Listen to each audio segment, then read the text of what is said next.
Assalamualaikum warahmatullahi wabarakatuh. Nama saya Kamalatul Hasanah, NIM T 2018-1081. Di sini saya akan melanjutkan penjelasan sebelumnya, yaitu tentang bunuh diri. Sebelumnya, alangkah lebih baiknya jika kita mengetahui apa itu pengertian jihad. Nah, jihad menurut kaidah bahasa atau etimologi, kata jihad ya berasal dari juhdan, jahdan, yajhadu, jahada. Nah, kata dasarnya itu berasal dari Ibnu Mandur yang membedakan kata al-jahdu dan al-had. Al-jahdu dengan dhammah dan jim berarti kemampuan dan kekuatan. Nah, adapun al-had berarti al-masyaqqah. Maksudnya itu kesulitan. Adapun jihad berkedudukan sebagai madar kata benda dari jahada, yaitu dengan wazan fa'ala. Diartikan dengan berusaha menghabiskan segala daya kekuatan, baik berupa perkataan maupun perbuatan. Sedangkan jihad kalau didefinisikan secara terminologi sering diartikan dengan mengorbankan jiwa dan harta dalam rangka membela agama Allah dan melawan musuh-musuhnya. Pendapat yang dikemukakan ini juga sebagaimana pendapat yang dikemukakan oleh ulama fiqh klasik yang lebih mengartikan jihad sebagai peperangan melawan non-muslim yang secara eksplisit memusuhi Islam. Nah, oleh sebab itu, penggunaan term jihad selalu terkait dengan al-qital, al-harb, al-ghar, dan an-nar, yaitu ketentuan-ketentuan jihad dalam literatur fiqh merupakan sistematisasi fiqh yang diambil dari solusi Rasulullah yang pernah terjadi dalam sejarah peperangan dalam Islam. Sedangkan mazhab Syafi'i mengartikan jihad dengan memerangi orang kafir untuk kejayaan Islam. Nah, mungkin itu saja penjelasan jihad. Selanjutnya yaitu bunuh diri dalam hukum pidana Islam. Nah, pengertian bunuh diri ini sendiri yaitu bunuh diri berasal dari bahasa Inggris, yaitu short death. Dalam budaya Jepang dikenal istilah berakhir, adalah tindakan mengakhiri hidup sendiri tanpa bantuan aktif orang lain. Nah, secara istilah bunuh diri adalah suatu upaya yang disadari dan bertujuan untuk mengakhiri kehidupan, yaitu individu secara sadar dan berhasrat juga berupaya melaksanakan hasratnya untuk mati. Perilaku bunuh diri ini meliputi isyarat-isyarat percobaan atau ancaman verbal yang akan mengakibatkan kematian, luka, atau menyakiti diri sendiri. Nah, dalam istilah Islam, bunuh diri sering disebut juga dengan intihar, yang berasal dari kata naharo, yang berarti menyembelihnya. Imam Al-Qutubi mengartikan bunuh diri sebagai pembunuhan diri sendiri dengan segala cara. Nah, dan gagal karena bersifat keduniaan atau keinginan dan kekayaan, atau membunuh diri sendiri karena akan kekayaan, atau membunuh karena merasa juga putus asa. Sedangkan secara umum adalah perilaku membunuh diri sendiri dengan intensi mati sebagai penyelesaian atas suatu masalah agar sebuah kematian bisa disebut bunuh diri. Nah, ada beberapa alasan seseorang melakukan bunuh diri. Yang pertama, egoistik sundit individu, yang mana individu bunuh diri di sini adalah individu yang terisolasi dengan masyarakatnya, di mana individu mengalami underviewed dan underdegradation, yaitu individu menemukan bahwa sumber daya yang dimilikinya tidak cukup untuk memenuhi kebutuhan. Dia lebih bersikap melakukan perilaku bunuh diri. Yang kedua, altruistic suicide individu. Yang ketiga, anomic suicide. Yang keempat, vitalistic suicide. Nah, selanjutnya, tipe bunuh diri yang dihasilkan dari perilaku yang mengarah kepada tindakan bunuh diri melahirkan metode-metode seseorang dalam melakukan bunuh diri. Nah, terhadap metode seseorang melakukan tindakan bunuh diri kemudian memiliki beberapa istilah yang berbeda sesuai dengan alasan seseorang dalam melakukan bunuh diri. Di antaranya adalah euthanasia, yang kedua murder suicide, yang ketiga suicide attack, yang keempat mass suicide. Nah, yang bisa dilihat di makalah sendiri. Yang selanjutnya yaitu bunuh diri sebagai bentuk jihad. Bunuh diri sebagai bentuk jihad di sini dipahami sebagai suatu tindakan yang dilakukan sebagai bentuk dari pembelaan untuk agama guna melakukan perlawanan terhadap musuh Islam. Perlawanan yang dibutuhkan yaitu pengorbanan baik jiwa atau raga. Oleh sebab itulah, perjuangan atas nama Islam yang terformulasi menjadi jihad menumbuhkan semangat pengorbanan diri tersebut. Dalam literatur Islam, keinginan kuat untuk mati dalam jihad diistilahkan dengan istishhad. Kata istishhad merupakan perubahan dari kata istishhada, yastahidu, istihad yang berarti khotob al-syahadah atau mencari kesyahidan, sedangkan orang yang meninggal dalam mencari syahidan di jalan Allah disebut dengan syahid, jamak syuhada. Praktek istishhad yang memiliki kesamaan dengan istighfar dilihat dari adanya intensi yang mati. Akan tetapi, intensi bukanlah hal yang mudah ditentukan.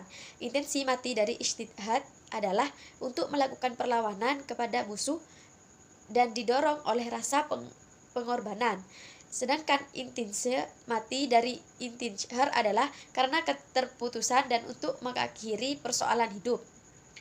Untuk menghindari kesalahpahaman karena kedua istilah tersebut kadangkala digunakan secara bersama sehingga memberi kesan atau keduanya adalah sinonim. Menurut Yusuf Qaradawi menyebutkan perbedaan praktek istishhad dan intihar antara lain yang pertama, orang yang bunuh diri adalah akibat kegagalan dirinya dalam interaksi, cinta, ujian, atau hal-hal lainnya. Ia tidak berdaya dalam menghadapi kenyataan, lalu memutuskan untuk lari dari kehidupan dengan menjemput kematian. Sementara istishhad sama sekali tidak memandang kepentingan dirinya sendiri. Seperti orang yang melakukan praktek syahid rela mengorbankan dirinya untuk kepentingan yang besar. Yang kedua, jika orang yang bunuh diri mati karena menghindar dan mundur karena takut, orang yang melakukan praktek syahid meninggal karena berani maju dan menyerang. Mungkin itu saja penjelasan dari saya, kurang lebihnya saya mohon maaf. Assalamualaikum warahmatullahi wabarakatuh. Baik, Assalamualaikum warahmatullahi wabarakatuh. Perkenalkan, nama saya Anissa Alivia Royani, NIM T 2018-1080. Di sini saya akan menjelaskan tentang bom bunuh diri. Yang pertama yaitu saya mengambil tentang pengertian terorisme. Kenapa saya mengambil pengertian terorisme? Karena bom bunuh diri ini sering dikaitkan dengan terorisme atau pembunuhan. Jadi di sini saya akan menjelaskan tentang pengertian terorisme. Terorisme itu diambil dari kata teror yang artinya mengancam. Sedangkan terorisme itu artinya pengacuan atau pelaku teror, orang yang melakukan teror. Sedangkan terorisme yang ditindak sekelompok teroris mengancam pihak terkait untuk mencapai suatu tujuan.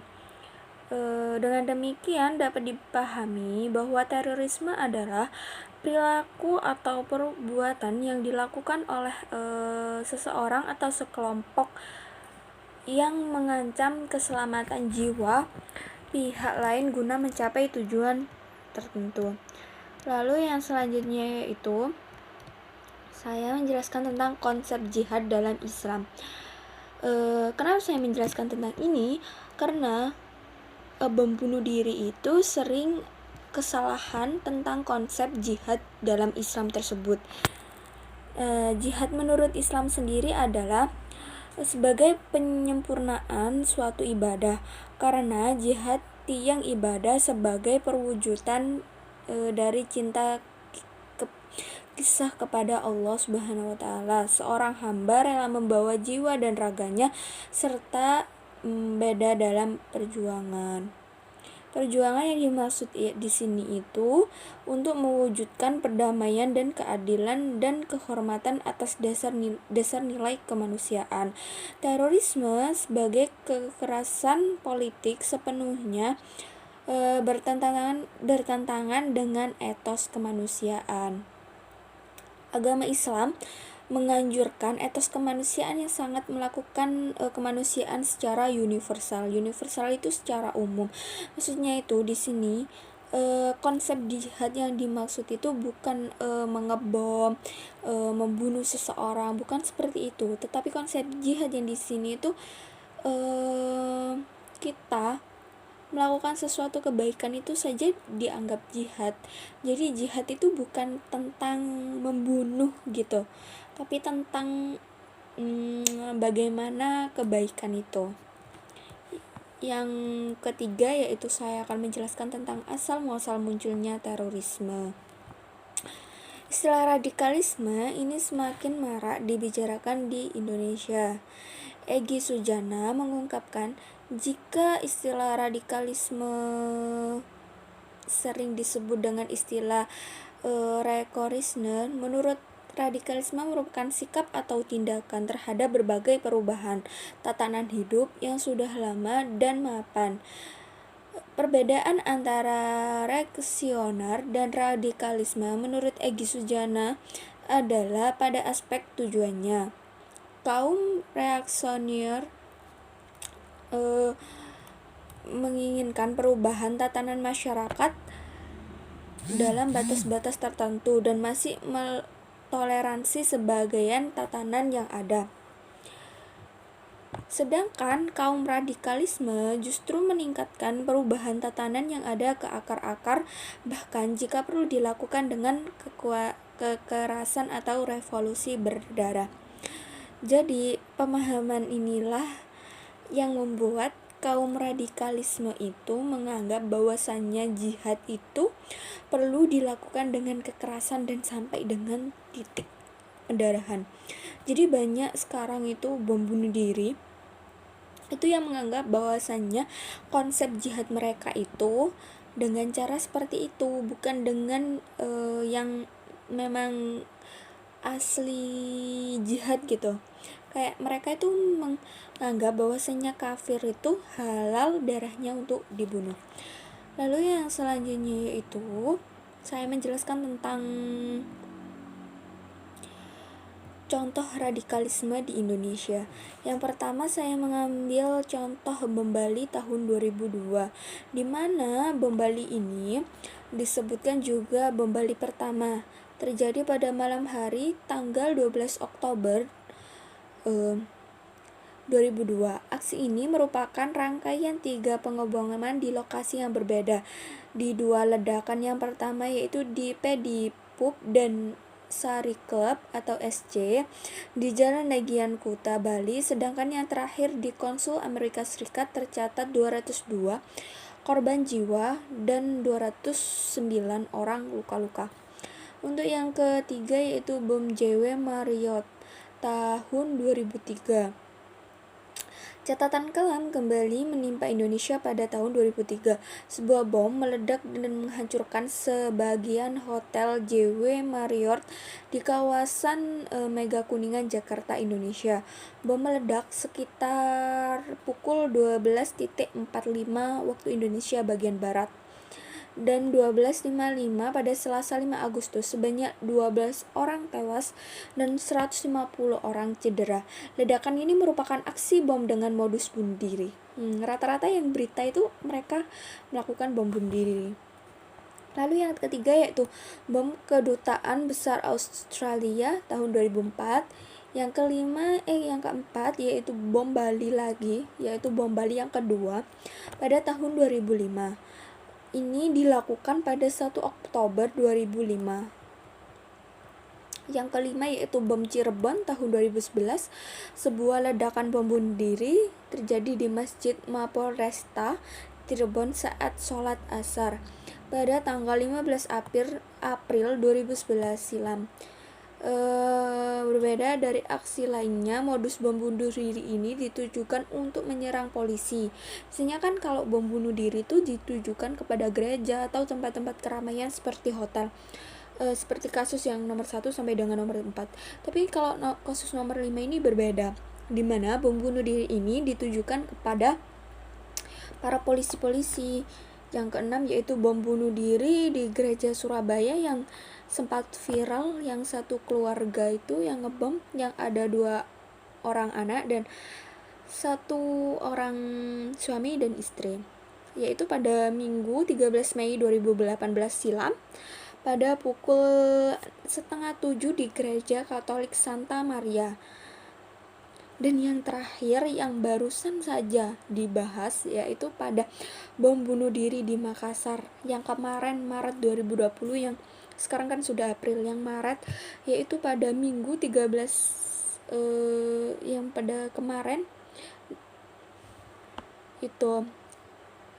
Dan bomnya itu dilakukan di gereja juga, sama seperti yang bom yang ada di Surabaya. Terima kasih, mungkin itu saja yang dapat saya sampaikan. Kurang lebihnya saya mohon maaf. Wassalamualaikum warahmatullahi wabarakatuh. Bismillahirrahmanirrahim. Assalamualaikum warahmatullahi wabarakatuh. Perkenalkan, nama saya Dita Karisma Febriani, NIM T 2018-1078. Di sini saya akan melanjutkan presentasi dari teman saya sebelumnya. Nah, kali ini saya akan membahas tentang eutanasia. Apa sih eutanasia itu? Nah, yang pertama di sini saya akan membahas tentang pengertian eutanasia. Eutanasia itu berasal dari kata eu yang artinya baik, bagus, dan thanatos artinya mati. Jadi, eutanasia di sini artinya mati yang baik tanpa melalui proses kematian dengan rasa sakit atau penderitaan yang berlarut-larut. Nah, dari pengertian tersebut dapat disimpulkan bahwa eutanasia ini adalah usaha dan bantuan yang dilakukan untuk mempercepat kematian seseorang yang menurut perkiraan sudah hampir mendekati kematian, dengan tujuan untuk meringankan atau membebaskannya dari penderitaannya. Nah, eutanasia di sini itu terbagi menjadi dua macam. Yang pertama yaitu eutanasia aktif atau positif, dan yang kedua yaitu eutanasia negatif eutanasia pasif atau negatif. Nah, yang pertama yaitu eutanasia aktif atau positif, yaitu apabila seorang dokter melihat pasiennya dalam keadaan penderitaan yang sangat berat karena penyakitnya yang sulit disembuhkan, dan menurut pendapatnya penyakit tersebut akan mengakibatkan kematian, dan karena rasa kasihan terhadap si penderita, dokter melakukan penyuntikan untuk mempercepat kematiannya. Untuk yang kedua yaitu eutanasia pasif atau negatif. Di sini yaitu apabila dokter tidak memberikan bantuan secara aktif untuk mempercepat proses kematian pasien. Nah, jika seseorang pasien ini menderita penyakit dalam stadium terminal yang menurut pendapat dokter itu sudah tidak mungkin lagi disembuhkan, maka kadang-kadang itu dari pihak keluarga itu tidak tega melihat anggota keluarganya berlama-lama menderita di rumah sakit. Nah, lalu meminta dokter untuk menghentikan pengobatannya. Akibatnya, si penderita ini akhirnya meninggal. Contohnya, seorang penderita kanker ganas yang mana merasakan sakit yang luar biasa hingga penderita ini pingsan. Nah, menurut pengetahuan medis, orang yang sakit ini tidak ada harapan untuk bisa hidup normal lagi. Dalam artian tidak ada harapan hidup. Nah, sebagian orang yang sakit tersebut, sehingga orang yang sakit tersebut itu dibiarkan mati secara alamiah. Nah, karena walaupun peralatan medis digunakan, sudah tidak berfungsi lagi bagi pasien karena penyakitnya yang terlalu parah.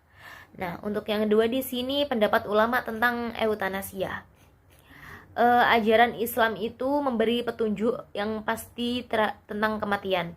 Dalam Islam itu ditegaskan bahwa semua bentuk kehidupan merupakan ciptaan Allah sendiri yang sebagai sang pencipta.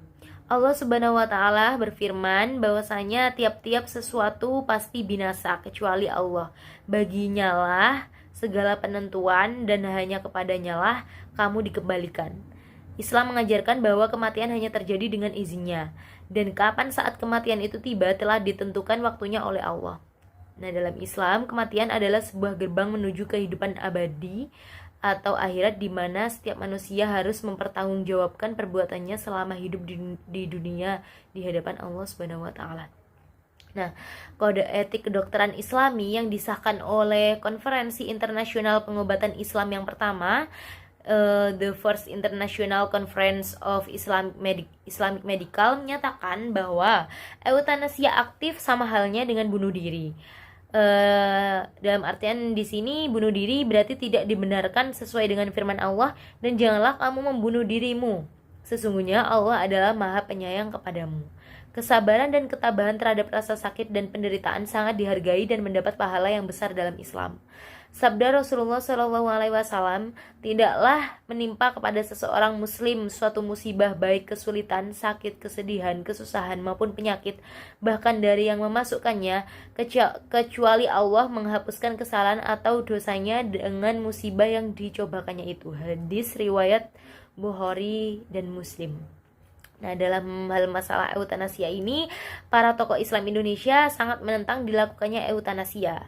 Namun di antara sekian banyak ulama yang menentang eutanasia ini, ada beberapa ulama yang mana mendukungnya, mendukung eutanasia ini. Menurut pendapat para ulama bahwa eutanasia boleh dilakukan apalagi terhadap penderita penyakit menular, apalagi kalau penyakit menular itu tidak bisa disembuhkan juga.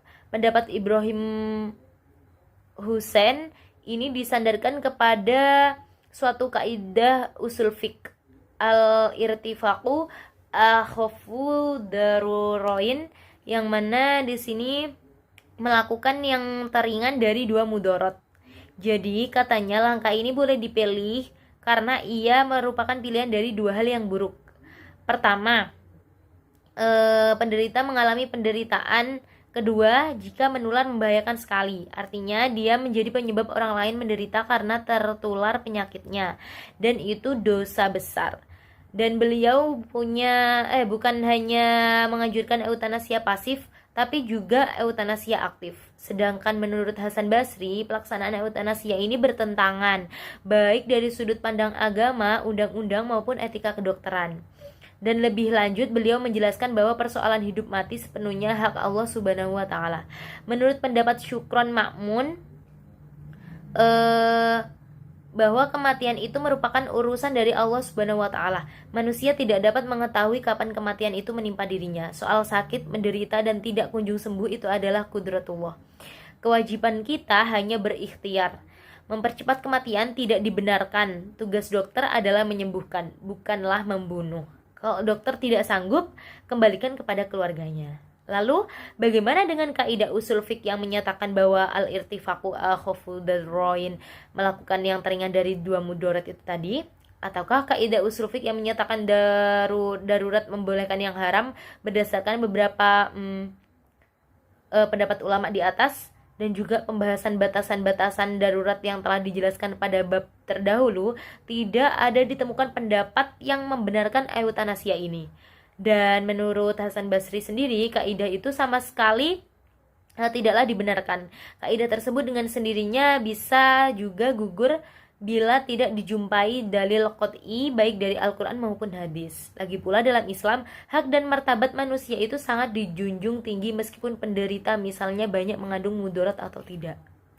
Nah, para ulama telah sepakat bahwa apapun alasannya, apabila tindakan itu berupa eutanasi aktif, yang berarti suatu tindakan mengakhiri hidup manusia pada saat bersangkutan masih menunjukkan adanya tanda-tanda kehidupan, Islam mengharamkannya.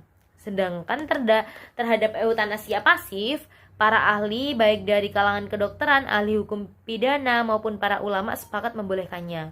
Bagi mereka yang tidak setuju dengan tindakan eutanasia, lebih melihat pada alasan dan perdebatan klasik.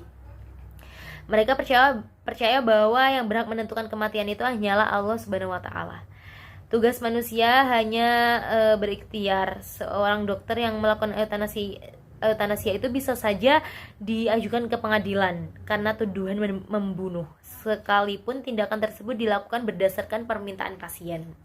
Nah, jadi di sini kesimpulannya, berdasarkan pembahasan di atas, akhirnya dapat ditarik kesimpulan pertama bahwa proses eutanasia itu dalam tinjauan kedokteran adalah apabila seorang pasien yang mengalami penyakit menahun dan dalam kondisi yang kritis atau akut, maka seorang dokter biasanya melakukan tindakan-tindakan untuk mempercepat kematian pasiennya, misalnya dengan memberikan obat penenang dengan dosis letal atau mencabut alat pacu jantung dengan pertimbangan untuk menolong si penderita tanpa merasa sakit. Ketika konsep eutanasia tersebut diperkenalkan di sebagian negara dunia dan sebagian juga sudah dapat melegalkan, akan tetapi bagi negara Indonesia yang masih berpayung di bawah Pancasila tidak dapat melegalkan hal tersebut. Sebab secara hukum, tugas dan tanggung jawab kedokteran di Indonesia itu dibatasi oleh etika kedokteran sendiri yang isinya seorang dokter harus senantiasa mengingat kewajiban melindungi hidup makhluk insani.